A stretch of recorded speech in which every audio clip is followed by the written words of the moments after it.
Welcome, everybody, to X Takeover 2024. My name's Ryan McCaffrey. I host Ride the Lightning, which is a weekly Tesla podcast. Been actually the 9-year anniversary of that is coming up next week. 469 episodes so far. Thank you. Appreciate you listening. Yes, started in 2015. I had Elon Musk on for an hour interview for episode 200, which was the best coincidence ever that it was a nice milestone episode.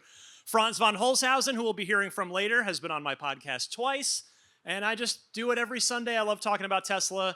My wife got sick of hearing me talk about it in the house, so I channeled it into podcast form.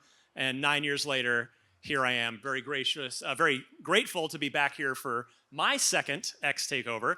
I'm going to be your MC for the afternoon events. Thank you to Gally for MCing the morning. He did a great job, as always.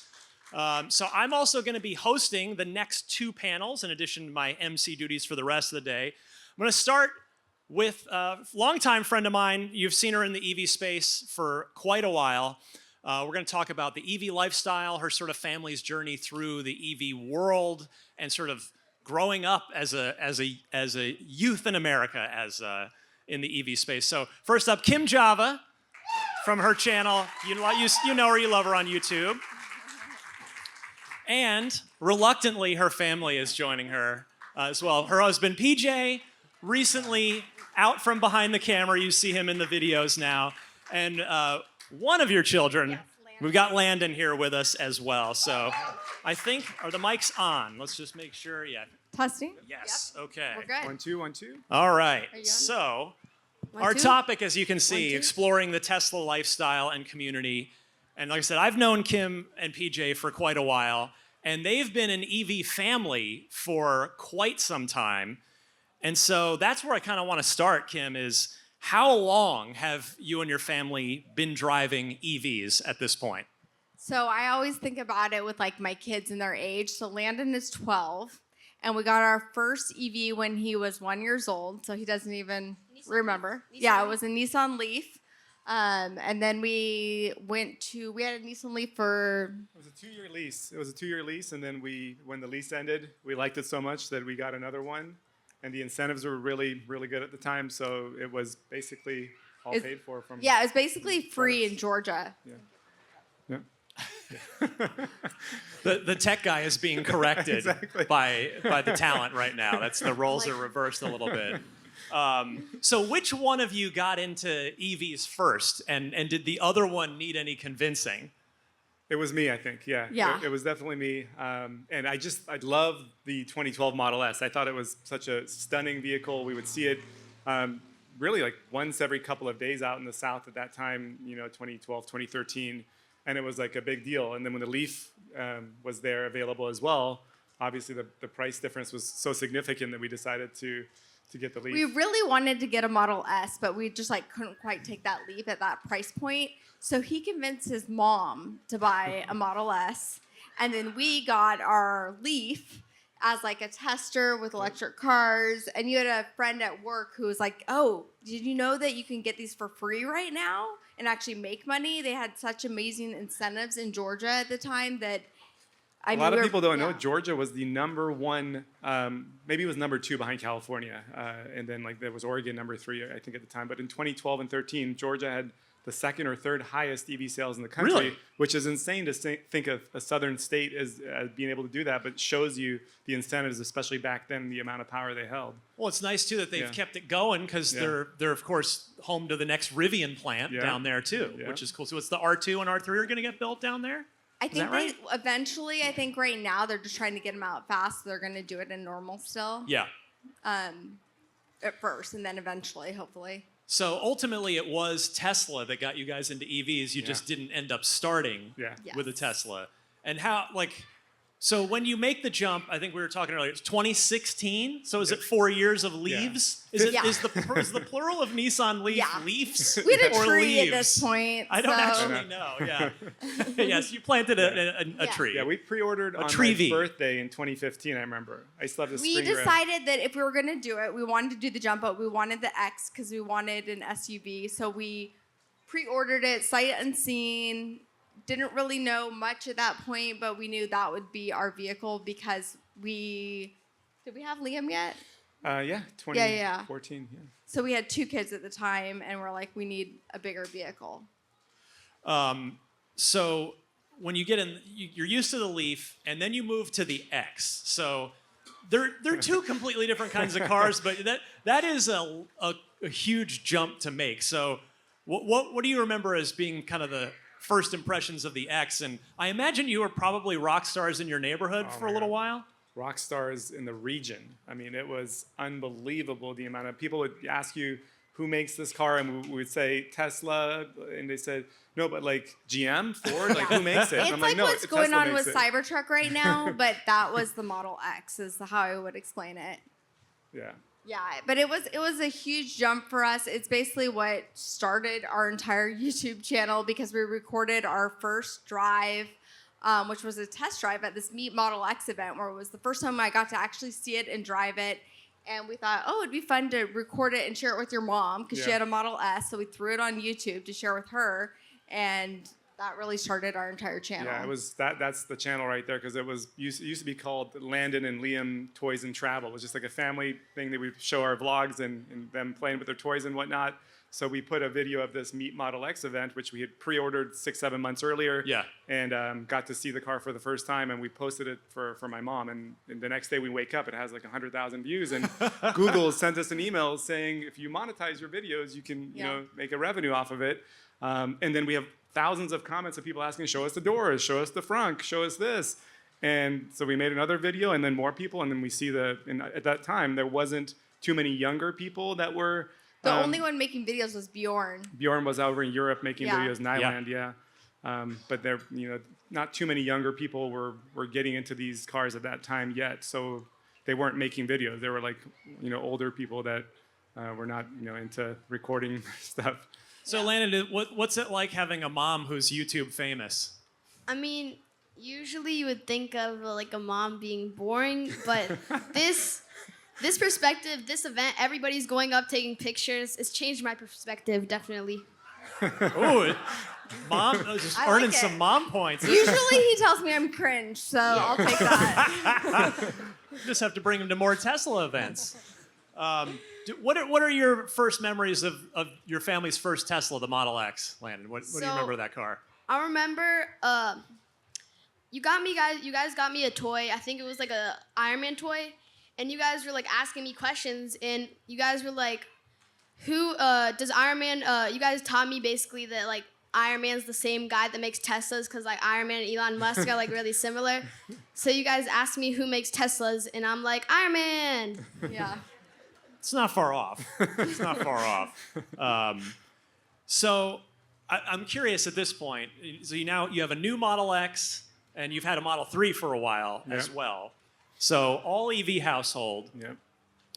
Would either of you ever want to go back to a gas car for any reason whatsoever at this point? Not even close. No. Yeah, I don't. We haven't even rented gas cars in the dozens of times since 2015, 16 that we've traveled. Really? So it's When was the last time you willingly drove a gasoline-powered car? That's not necessarily. We borrowed your We dad's didn't rent. Range Rover Yes. when we went to Seattle. Not last summer, before that. I remember we had it in Seattle, and the gas prices were crazy. And I just get I don't even look at gas prices anymore. So it was like, whoa, this is expensive to drive this around. And there were so many little things that were just like. There were so many little things, yeah. So many little things that were like. You also get really used to the UI with Tesla, and it kind of ruins you for any other vehicle.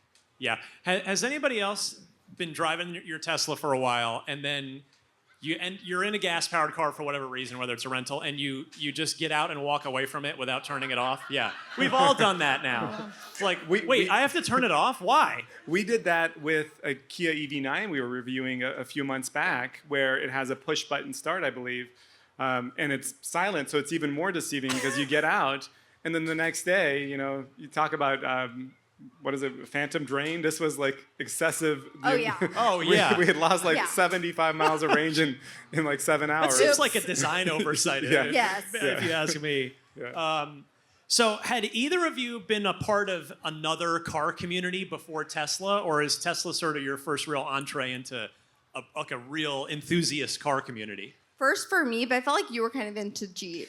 In college I had a Jeep. I wasn't into any community, but I went to school at the same place as you, Arizona State, and had a Jeep Wrangler, and had it off-road tires on there and a lift and whatnot. So the waves that the Jeep owners did back then, that kind of got me into it. But there wasn't really any internet connection at that time with people communicating with each other about their cars as much yet.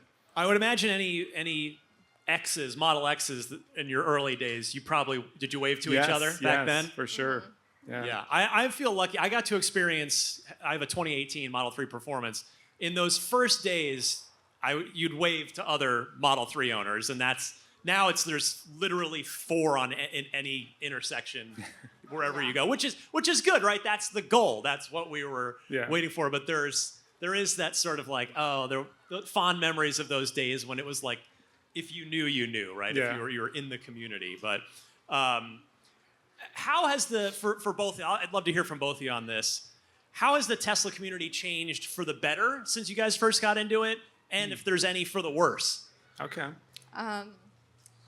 For the better, there's more people now. Like, there's so many more people. People are more educated. You don't have to explain a lot of little things. Like in the beginning, it was like, how do you do a road trip, and how do you know when to charge, and where do you charge? Where I feel like most people know that basic information now. So there's less education, but at the same time, in certain spaces, I feel like it can get. I don't want to use the word toxic, but sometimes people don't want to think that you get like in this bubble.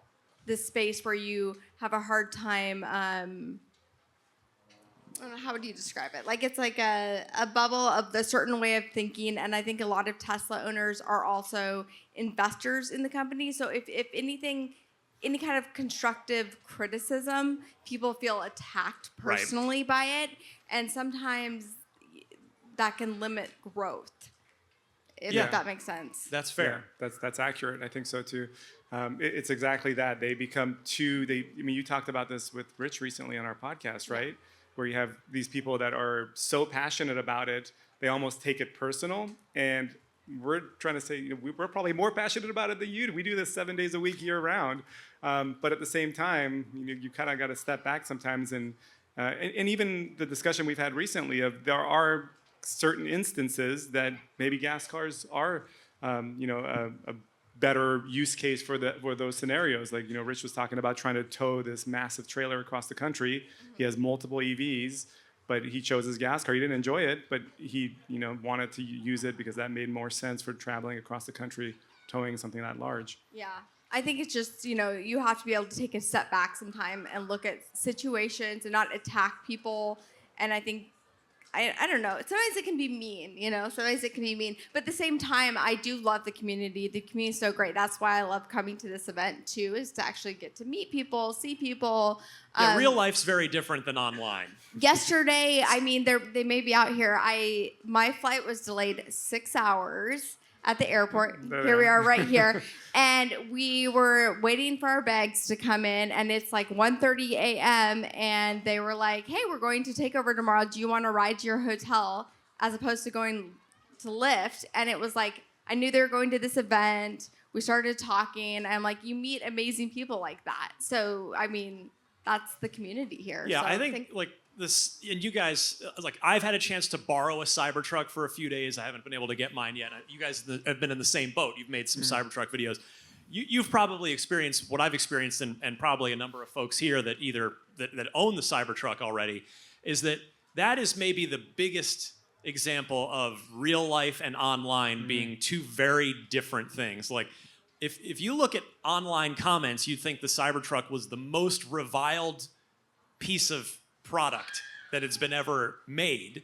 But then when you drive it out in the real world, people see it and talk to you. It's the polar opposite. Was that your experience as well? Yeah. Exactly. When it comes to the aesthetics of it and the design of it, online comments make it seem like the vast majority think it's unattractive or appalling. And what's funny is Landon had an interesting conversation. Someone in our neighborhood has a Cybertruck, and of course they know his mom makes Tesla videos. And these kids, you go ahead and share it. Yeah, so basically there was the Cybertruck like coming around the corner, and my friends, like my two friends, who were like, no offense, Landon, but that car is kind of ugly. And I honestly think saying no offense even makes it more offensive. But I'm like, my mom doesn't like she covers other cars, not just Tesla. So, and I'm like, why do like all like the famous people like have Cybertrucks then? Like, if you think it's ugly, like, yeah, exactly. Like half the NBA is driving Exactly. a Cybertruck at this point. If you follow any of those guys on social, I mean that's actually a good segue. Like Landon, I'm curious to hear from your perspective. Like, what do kids in school, like your friends, how do you guys perceive Teslas in your, like, are they cool? Is that the car that you and your friends want to own when you're older, or is it so normalized where it's just like whatever now? Like, where does Tesla stand with you and your friends? So basically, all my friends ask me like, what is gonna be your first car? And we have a Model X and a Model 3. So my first car is going to be the Model 3, right? Yeah. So everybody's like so jealous. Everybody's like, oh my gosh. He was really confident when he said that too. Like he was assuming he was not going to get an answer other than yes on that.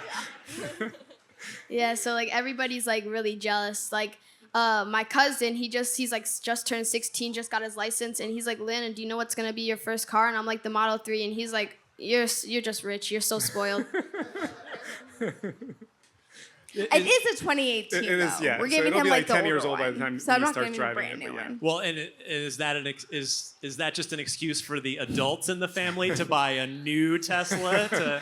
Yes. This one, yeah. Definitely for sure. I've even actually been like, this is a video we have coming up by Monday next or Tuesday, week. yeah. With the new long range Model 3 with the price, delta between selling our 2018 $35,000 after the tax credit And for so a 360 mile range car. It's the most insane value you could possibly buy, gas or electric or anything else. It's not like and then I looked at what we could sell our Model 3 for, and I'm like, honestly, like we should just go for this right now while we can trade our full self-driving in. I'm trying to push this guy, but he's very much like, why would we get rid of this car? It's a great car. We'll just have it forever. It's paid off. Like, I don't know. Maybe we need both. Logic, But yeah. I know.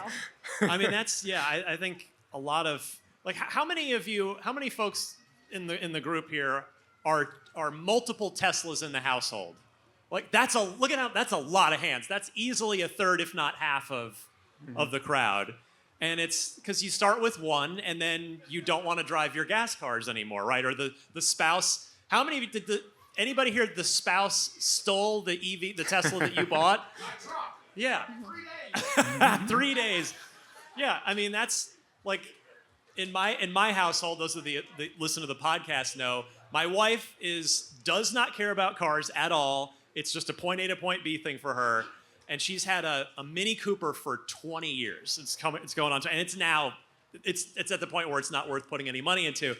And so that's my excuse to get a Cybertruck now. It's like, well, we need to replace your car, and we have solar panels, so let's get another Tesla because the fuel is free. And even not being a car person, she's like, yeah, okay, that works. That tracks. So yeah, that's what happens. You get one, and then you get more. You get more Teslas. They just become.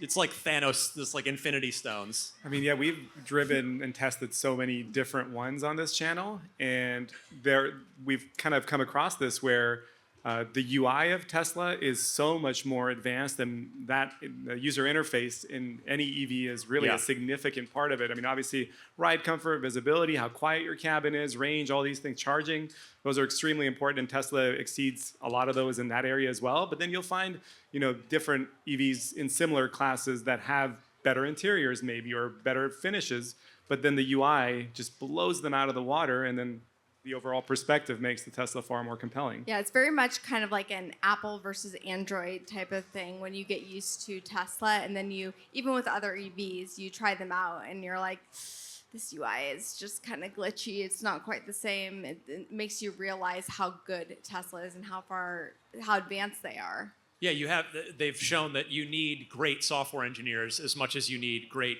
car designers and manufacturing expertise. I'm kind of on this note, so you're kind of hitting on where the other EVs are still lagging behind in Tesla. You guys have put up a number of videos. You've been trying out a bunch of other EV SUVs Yeah. as Model X owners. Where are they getting better? Like, I saw your EV9 video. You guys were like in the third row in that one. Yeah. Like they're at least we're getting some other good options. It's not just Tesla dragging everyone else kicking and screaming so much anymore. I think it's really important to have these other options with the EVs too.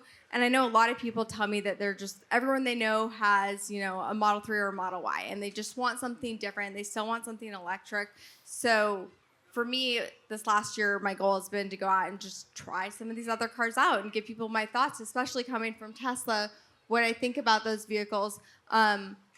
But again, it kind of comes down to, for me, some of them are great in certain areas. The UI on Tesla is so much better. The software on Tesla is so much better. It's hard. It kind of ruins you for other cars in a lot of ways because you compare it naturally to Tesla. But there are some things on some cars that I do like more. And I really liked the Silverado. I thought it was a great truck. Really, really like that. I feel like GM is doing some good stuff with their Ultium platform. What other vehicles do we like? We liked some of the interior touches on some of these vehicles, but like you said, the UI definitely exceeds it a lot of them. But the charging network still, obviously a lot of them don't have. Rivian has its adventure network, but the charging experience is always disappoint in some way or another. It seems like if you go on a long enough road trip where you need multiple Electrify America stops, that really makes you miss the supercharger network. And one thing about UI that wasn't a thing when I bought my car in 2018 is video games in Teslas, which is such a cool thing to have if you're at a supercharging stop or you're waiting for your spouse or something to finish errands at a grocery store. Landon, do you ever play games in your Tesla? A lot. A lot? Yeah. And because there's like 24 games. Like, got a pretty substantial Tesla arcade now. Yeah, so there's 3 rows in the Model X, and we usually drive the Model X. And first row, obviously, my parents. Second row, we have on the left side, we have my little sister. And on the right side, me and my brother are always fighting to get on the right side so we can, watch, games, play games, watch, YouTube, do whatever. That and second we always, row screen fight. in that new Model X. Clutch. Yeah, it's first one to get their wins almost. Landon, how do you perceive gas cars at this point? Does the idea of putting old dinosaur juice into a thing that makes a lot of explosions silly to you, or is it kind of a cool novelty? I'm genuinely curious what your perspective on gasoline powered cars is. It's almost this is how I feel about it. It's almost like how in the 70s smoking was really popular, and now it's kind of dying off. But same thing with gas cars. This kid's got more wisdom. Look, I could not have. Keep going, please. I interrupted you. So yeah, it's slowly car companies are going to EV and changing their style. I feel like. So a gas powered muscle car just does not interest you in the slightest. Yeah, they're fading away. Yeah. Yeah, and I think that's how it is for his friends too. You'd ask them about EVs. That's when his friends come over. They always kind of ooh and ah over the Teslas. But the Cybertruck is one that for the first time in all of Tesla's lineup, I've heard the younger friends comment on. And I do wonder if it's their parents, because obviously a lot of people still say that, and I wonder if that's just kind of they hear their parents say it's ugly, so then they decide it's ugly. I think it has to do with it's still pretty expensive and some jealousy that goes into it, to be honest with you. The ones that maybe are saying that. But for the most part, the kids love the Cybertruck. It's in Fortnite right now, and all the kids are wanting to go in Fortnite and win the Cybertruck, and that's been a big thing. And I heard you were not allowed. You're not allowed to play Fortnite right now. We need. What do we got to do to convince Mom to let you play Cybertruck in Fortnite? I'll write the script and edit the video for a short or a YouTube video just for you to let me play Fortnite. Landon is a really good content creator in his own right. He started his own stuff. He's grown up in this world since, Yeah, we give him only 1 hour a day to edit, and it's funny, he runs out of time right away because it takes a lot more than an hour in some of these videos, and he's constantly, Dad, I'm working, I need a little more time. Can you give me 30 more minutes? So he uses them. Well, I gotta let him give a plug. What's your YouTube channel, Landon? So I just recently made this basketball YouTube channel. It's called LV Hoops. Have about 150 subscribers. goal is like 1,000 right now. So, yeah, 1,000 by December, by like the end of the year. Good goal. And he's got a basketball You have a TikTok. TikTok, That's a lot too. larger. Yeah. TikTok. So, 2021, I decided to create a TikTok, and it's actually gotten pretty big. I think it has 4,000 followers right now. So, yeah, I just make like basketball edits, content stuff. So, kind of prepared for like the editing side. So, me and my friend basically run the YouTube channel. I do the editing. He makes the scripts. So, it's like He's a 12. 2-in-1. Well, and it's, I guess you can't, what can you say when mom and dad do it for a living, right? Full time. Yeah. Yeah. But kind of getting back to the like EV lifestyle, like our actual topic of the panel, like I'm curious, would you guys say that being an EV family has made you more adventurous or just more willing to go out of your way to make the adventures happen by planning out your charging stops and whatnot? Because, you know, part of your channel is you guys go on a lot of cool adventures. Yeah. We were always kind of spontaneous in terms of liking to just get up and go places. But I do think it's sort of fun with an EV because you get to strategize a little bit more, think about, you know, how are we going to charge? Where are we going to charge? Like when we were doing our Airbnbs, you would, in the beginning, we would like be like, okay, is there a washer and dryer in this photo? Like, can we charge from here? Where are we going to charge? And it was kind of like this game we would play about it more. Yeah, what's funny is that the things about EV ownership that scare people from the outside that don't have EVs, the charging with road trips, is the stuff that excites me and makes me want to do road trips. Like she said, strategize and find charging stations and or charging at our destination. And there's no fear involved. And we live in the South where, you know, 7-8 years ago, there was a lot less chargers than there are now. So, but it was super fun. And I never, we never gotten into a problem where we would run out of range. There was always an RV park somewhere where we can, you know, have our hotel be nearby and we just plug it in and, you know, got on the water for the day and pay the RV park $15 like on your, and charge up. I think it was on your EV9 video, I believe, you had to use an Electrify America stop in a pinch, and it didn't go well, right? You had to wait for like a Ford Lightning to be done because it was the only functioning charger. Yeah. That was an interesting road trip for sure. There was like more to what happens than I think we charged it. The first one was broken, completely broken. And I took the kids and walked into town. You walked like a mile into town while I waited with the car to get Meanwhile, there was a stop. Tesla charger right next to where we were wanting to go. So it was incredibly frustrating. And then you found a different one that wasn't even on plug share. You just somehow... Yeah, and what's funny is we've found noticed a lot recently, a lot of people are using them, and maybe it's just the growth of the space, are using these charging spots and not plugging in. Even at the supercharger at the shopping center there in Atlanta a couple days ago, remember? Yeah. Like you show up and it says that there's 4 stalls, and all of a sudden there is 4 stalls, but 4 cars are parked there and not charging. I'm like, are you They're serious? just using the VIP parking spots. Everybody here knows the EV etiquette. Don't park in a charging spot unless you're plugged in. That's I know.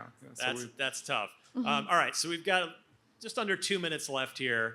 Last question, I'll go all 3 of you. What upcoming Tesla product, be it a car or anything else, are each of you most excited about, and why? I'm kind of curious because, as Elon likes to say, the Tesla has the most exciting product roadmap of any company in the world, and I would not disagree with him on that. So, you know, Landon, I'll start with you down there. The robot, for sure. The Optimus. It's like basically like a Alexa, but like 6 feet tall. So what do you want? What do you want it to do for you? What do you like? Is Laundry, put my clothes away. He's heard me talk. Could it all of his chores? If you're shooting baskets in the driveway, Rebounds, could it just rebound the ball and pass it back, right? Exactly. Yeah, learn by doing. Like I'm playing video games. I want to go downstairs to eat something, but I'm in the middle of the game. Hey, robot, go downstairs, give me some food.